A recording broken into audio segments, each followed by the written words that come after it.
13-year-old Liam stole a loaf of bread for his starving sisters, but the next morning men came for him with a rope while his mother cleaned floors in the judge's home. He was seized on the orders of ruthless magnate Thorne and sold into slavery in the coal mines, where children were used as cheap labor. However, Liam survived and escaped, carrying evidence that brought down a criminal empire and led to justice. When 13-year-old Liam crept into the alley behind the bakery, his heart pounded not with fear, but with desperate hunger and a sliver of hope. In his hands, trembling with strain, was a warm, enticing loaf of bread. Not for himself, it was for his younger sisters who hadn't eaten for 2 days, while their mother, Clara, scrubbed floors late into the night at the home of the wealthy Judge Hawthorne. He knew what he was doing was wrong, but there was no other way. He was the only man in their tiny family, and this bread was their only hope for tomorrow. In the morning, just as dawn was breaking, while Clara was still on her knees, polishing the waxed floor in the judge's dining room, 2 burly men stormed into their shack on the outskirts of town. One, with a crude face and dull eyes, held a thick rope. The other, smaller but with an arrogant gaze, was the deputy. They didn't introduce themselves, but their intentions were clear. "You the boy who stole the bread?" rasped the one with the rope, his voice cold as winter wind. Liam, just awakened, flinched, staring at the uninvited guests. He knew he'd been caught. The shock of their sudden appearance was deafening. He was seized, given no chance to speak. The rope settled on his wrists. In that moment, his thoughts were only of his sisters, still sleeping on their straw mats. He felt an unbearable pain at leaving them, at being caught, and at their defenselessness without him. Liam was roughly dragged along the dusty road. He tried to resist, but his efforts were futile. His pleas were lost in the indifference of his captors. He repeatedly cried out that the bread was for his sisters, that they were starving, but no one listened. He felt not only his own pain, but also the overwhelming grief of his mother, who must have already learned what happened and was now tormented by uncertainty, powerless to help.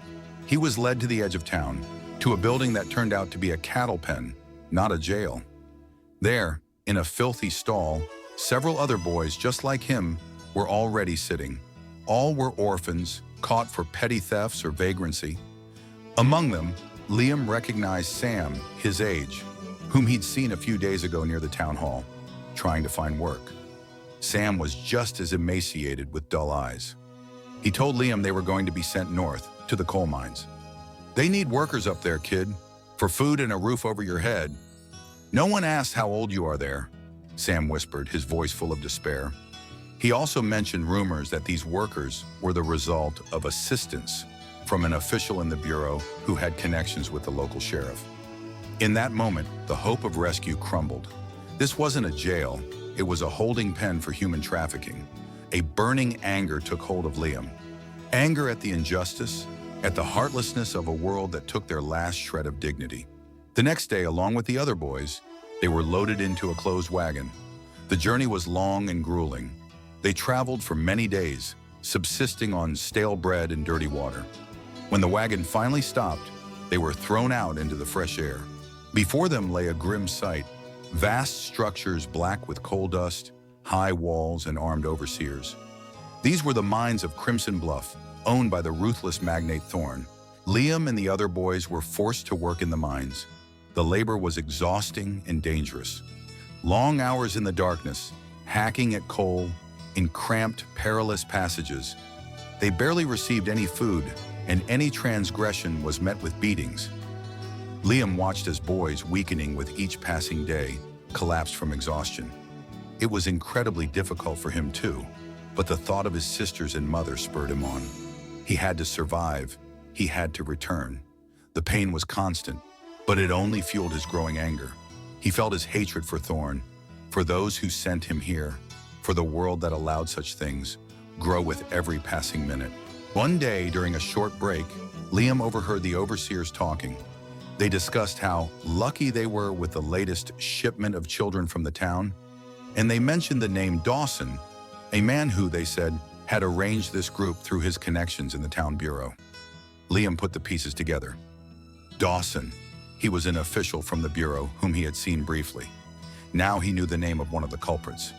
Liam swore he would get out of there and make them all pay. He had a purpose, and that purpose ignited a spark of hope within him.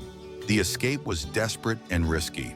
Liam, along with Sam and 2 other boys, managed to slip out of the mine during a guard change. They ran without looking back, hiding by day and moving by night, surviving on whatever they could find in the forest. Their goal was the town where they could find help. Weeks later, exhausted but alive, they reached the nearest settlement and told their story. They were believed.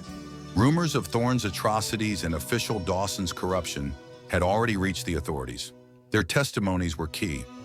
Liam, despite his young age and the horror he'd endured, gave detailed accounts of working in the mines, the brutality of the overseers, and Dawson's role in sending them there. His words, corroborated by Sam and the other boys, shocked the local authorities.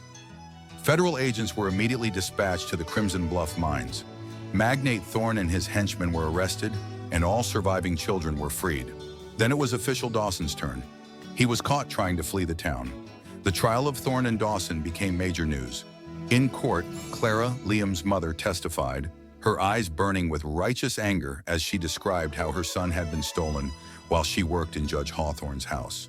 Judge Hawthorne, who had concealed what was happening throughout and made no attempt to find the children, was forced to resign under public pressure.